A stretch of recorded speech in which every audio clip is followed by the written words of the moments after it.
यीशु की मृत्यु में चमत्कार।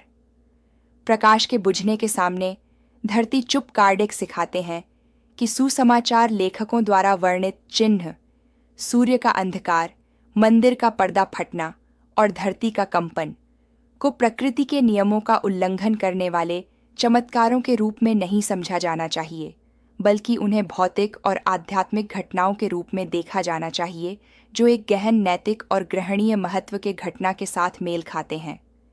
यीशु की क्रूस पर चढ़ाई मनुष्यों के बीच एक दिव्य आत्मा की उपस्थिति का चरम बिंदु था, और उनकी डिपार्चर ने केवल चेतनाओं में ही नहीं, बल्कि धरती के जीवनदायिनी तरलों में भी गूंज उठी। कार्डिक के अनुसार सूर्य का अंधकार एक ग्रहण नहीं था, क्योंकि यहूदी पास्का पूर्णिमा के चांद में होता था, जब ऐसा खगोलीय घटना असंभव है। यह संभवतः एक वायुमंडलीय तरल संघनन था, जो सामूहिक उत्तेजना और अदृश्य योजनाओं की आध्यात्मिक क्रिया द्वारा उत्पन्न हुआ था।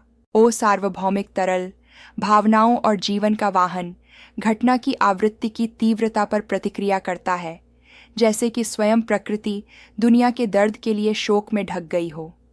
आधुनिक वायुमंडलीय भौतिकी दिखाती है कि विद्युत चुंबकीय क्षेत्र और दबाव में परिवर्तन अचानक वायु में चमक और घनत्व में बदलाव उत्पन्न कर सकते हैं। इसी तरह सामूहिक भावनात्मक अशांति, जो भूचुंबकीय क्षेत्र में परिवर्तनों के साथ होती है, तीव्र दृश्य प्रभाव उत्पन्न कर सकती है। यीशु की क्रूस पर चढ़ाई एक ऐसा घटना थी जिसने ग्रह की मनोमंडल को गहराई से हिला दिया, और यरूशलेम पर छाया जो उतरी, वह इस आवृत्ति प्रभाव की स्वाभाविक अभिव्यक्ति थी। कार्डिक ने भी सुसमाचार में वर्णित भूकंप के बारे में बताया। अलौकिक पर निर्भर रहना आवश्यक नहीं है।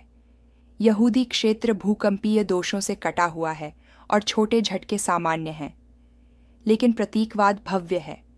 पृथ्वी बलिदान की महानता के सामने कांपती है, जैसे कि भौतिकता अपने आध्यात्मिक मार्गदर्शक की विदाई को पहचानती हो।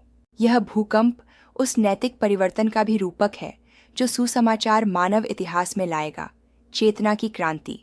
ग्रहों की अनुनाद की भौतिकी सुझाव देती है कि आध्यात्मिक ऊर्जा के क्षेत्र पृथ्वी के कंपन संतुलन को प्रभावित कर सकते हैं।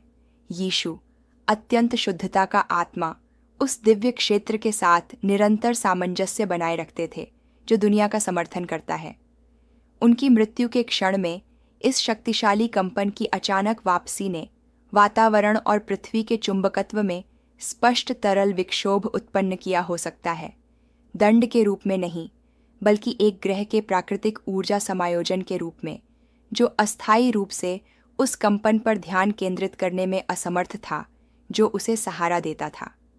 मंदिर का पर्दा जो फटता है, आध्यात्मिक प्रतीक है, भौतिक घटना नहीं।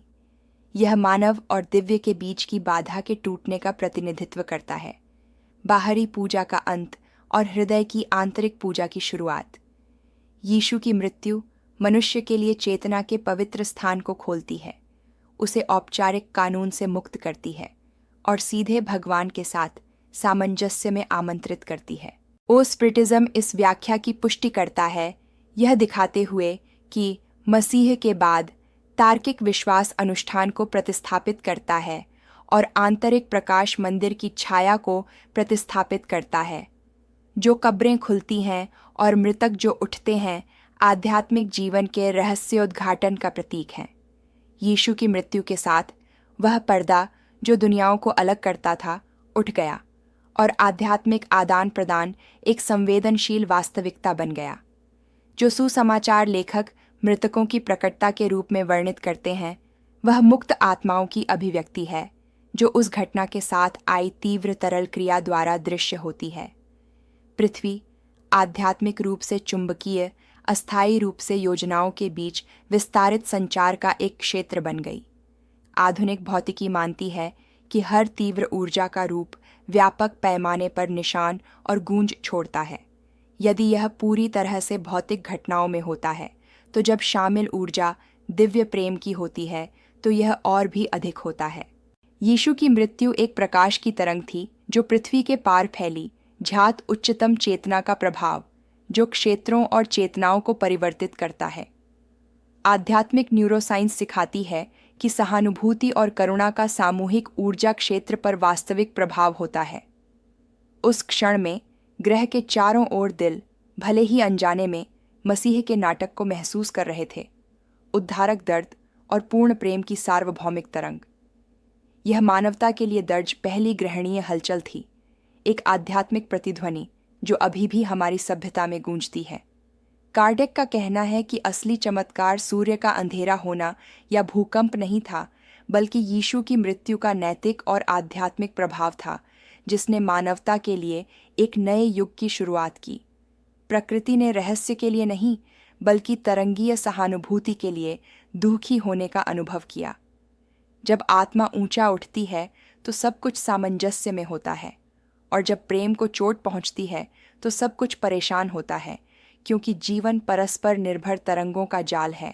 आधुनिक विज्ञान आज मन, ऊर्जा और वातावरण के बीच संबंधों को समझने की कोशिश कर रहा है। स्पिरिटिज्म ने पहले ही यह प्रकट किया है कि सभी मानव भावनाएं सार्वभौमिक तरल के माध्यम से फैलती हैं, जो ग्रह की प्रकृति और नैतिक वातावरण को प्रभावित करती हैं। इसलिए क्रूज पर चढ़ाना एक आध्यात्मिक घटना थी, जिसकी व्यापकता दृश्य और अदृश्य दोनों में प्रकट हुई। यीशु की मृत्यु में चमत्कारों को समझना यह समझना है कि प्रकृति आत्मा की तरंगों का उत्तर देती है।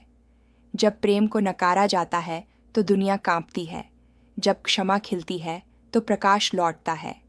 धरती ने उस दिन रोया, लेकिन आत्मा में पुनर्जन्म लिया, और तब से यह सुसमाचार की स्पष्टता के तहत चलती है। यदि इस विचार ने आपको प्रकाश और आशा दी है तो इसे साझा करें, क्योंकि यीशु की मृत्यु में चमत्कारों को समझना यह पहचानना है कि मसीह का दुख वह नैतिक सूरज था जो अभी भी मानवता को रोशन करता है।